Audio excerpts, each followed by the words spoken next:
ಹಾಗೆ ಹಾಗೆ good. Colon ಸರಿಯಾಗಿ ಉಜ್ಜಲು.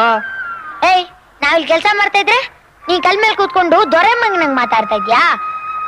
ಅಪ್ಪ ಹೇಳಿರೋದು ನಿನ್ ಕೆಲಸ ಮಾಡ್ಸು ಅಂತ. ಬಾ, ಎತ್ತಗ್ ಮೈ ತೊಳಿ. ನಾನ್ ಬರೋದಿಲ್ಲ ಕಣಪ್ಪ, ಬಟ್ಟೆ ಎಲ್ಲ ಒದ್ದೆ ಆಗ್ಬಿಡುತ್ತೆ. ಬಟ್ಟೆ ಮೇಲ್ಗೆ ಬಾ. ಏ ಕೇಶವ, ಇವ್ರತ್ರ ಹೇಳದ್ಕಿಂತ ಆ ಕೆಲ್ಸ ನಾವೇ ಮಾಡೋದೇ ವಾಸಿ. ಯಾವ ಕೆಲ್ಸನೂ ಬರೋದಿಲ್ಲ. ಏನಮ್ಮಣ್ಣಿ, ನನ್ನೇ ಕಂಡ ಮಾಡ್ತೀಯಾ? ಹಾಗೆಲ್ಲ ಏನಿಲ್ಲ, ಒಂದ್ಸಾರ್ತಿ ತೋರ್ಸಿದ್ರೆ ಸಾಕು, ಹಾಗೆ ಗಪ್ ಅಂತ ಹಿಡ್ಕೊಂಡ್ಬಿಡ್ತೀನಿ. ಬರ್ತೀನಿ ತಡಿ.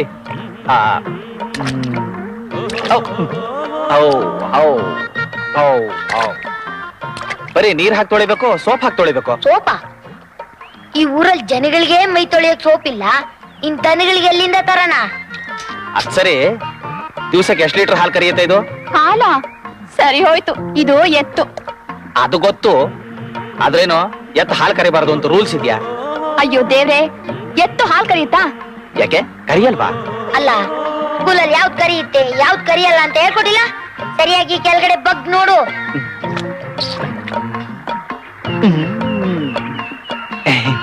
ಈಗ ಗೊತ್ತಾಯ್ತು.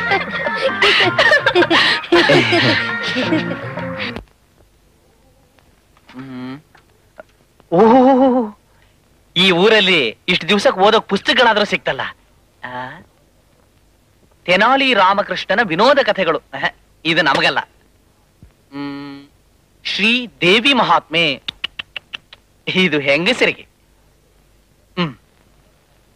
ನಳಚರಿತ್ರೆ, ಇದು ನಮಗಲ್ಲ. ರತಿ ವಿಜ್ಞಾನ, ಇದು ನಿಮಗೆ ನನಗೆ.